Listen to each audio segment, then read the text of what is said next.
There is now a noted Forbes contributor that is writing about the Ripple versus the SEC case, and she just posted another article that lays out the one specific thing that this case is now coming down to.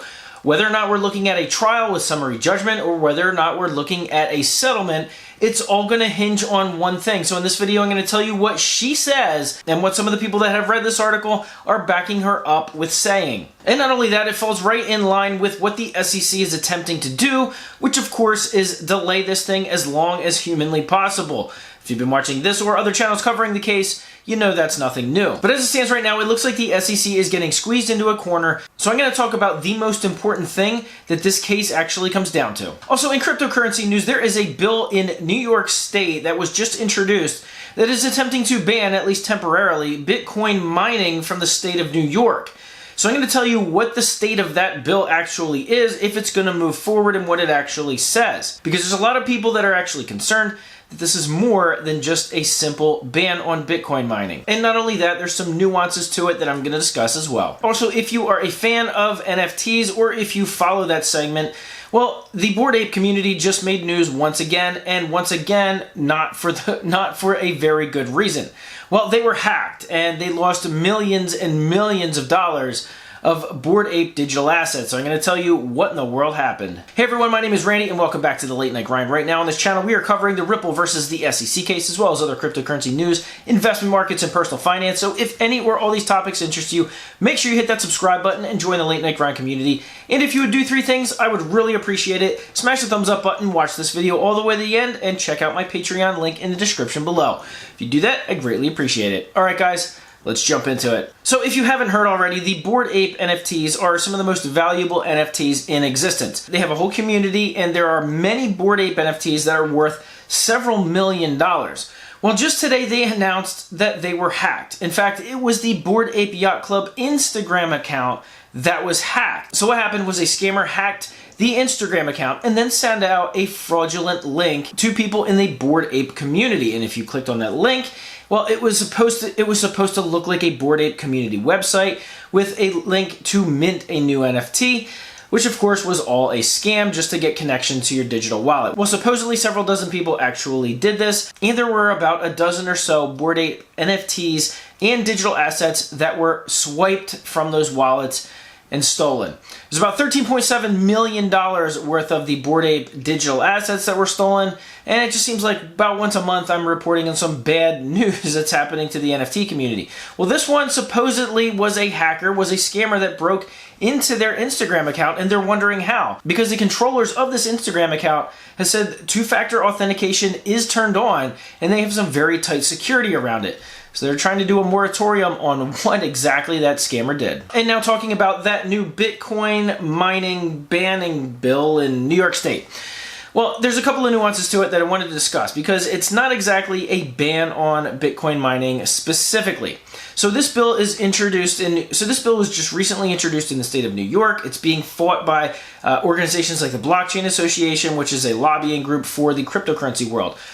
This bill was actually set up to ban what they call using fossil fuel power plants, or essentially reestablishing old fossil fuel power plants to do Bitcoin mining. Well, the state of New York, they want to become carbon neutral, so of course that doesn't fall in line with what they want. So somebody established a bill that said, at least temporarily, we want to ban that. In fact, they said, we're not banning Bitcoin mining, and we're not banning Bitcoin mining if you use renewable energy. We're not banning the use of cryptocurrencies or anything like that. This is strictly has to do with fossil fuels. But the Blockchain Association that's been fighting it, this is one of many things they're fighting in DC and throughout the United States right now, is they say this could lead to a bigger crypto clampdown. Not only that, for the state of New York, it could lead to some job loss. If mining companies and their employees want to move to other environmentally friendly or less stringent states, and of course they're worried that it could lead to further clampdowns in other states doing clampdowns on Bitcoin and cryptocurrency mining. So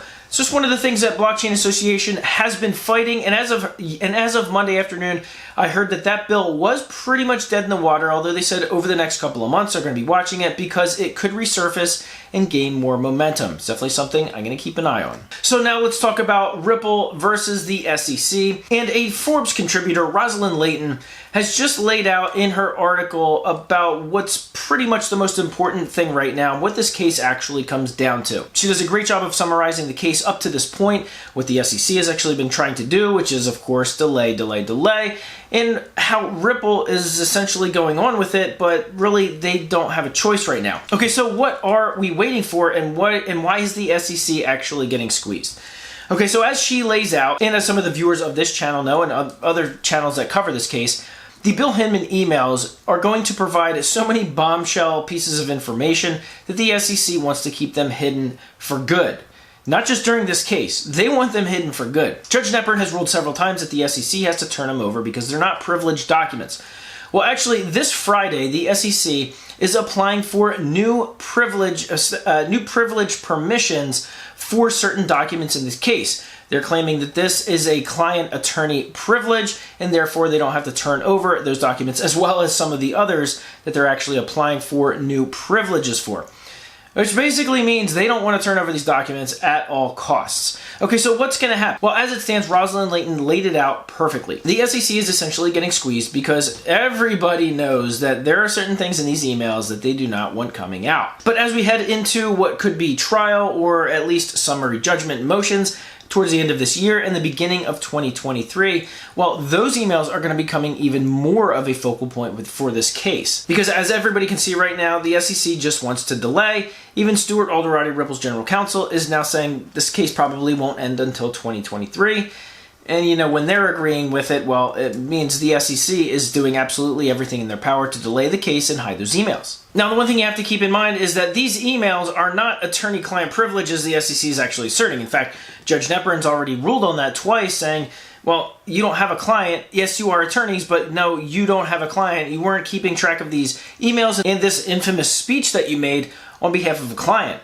So it looks like the SEC is probably going to lose that one too. But the question is, how long can they keep drawing this out? Well, we already know we're going to be doing this until probably the beginning to the middle of 2023, unless, of course, settlement happens. Now, of course, settlement discussions are becoming more and more prevalent with this case. And I believe that the more that happens, it's because the SEC is getting squeezed. They know that there's only so long that they can delay certain things in this case, especially in regard to those emails. And as Rosalind Layton pointed out, it looks like the SEC, judging by their actions, they already know they have a losing case. So they're not going to want to go to trial because they essentially know that they're going to lose that and lose a lot of their leverage and a lot of their power going after other blockchain companies. So we're going to be talking settlement. Well, if Ripple accepts a settlement, it's only because XRP is getting absolute clarity. It has to be considered a non-security digital asset. That's something they could win in summary judgment, but does the SEC really want to take it to summary judgment? Because if it goes to summary judgment, well, it might have to do it with those emails actually coming out. So is the SEC going to want to take it that far?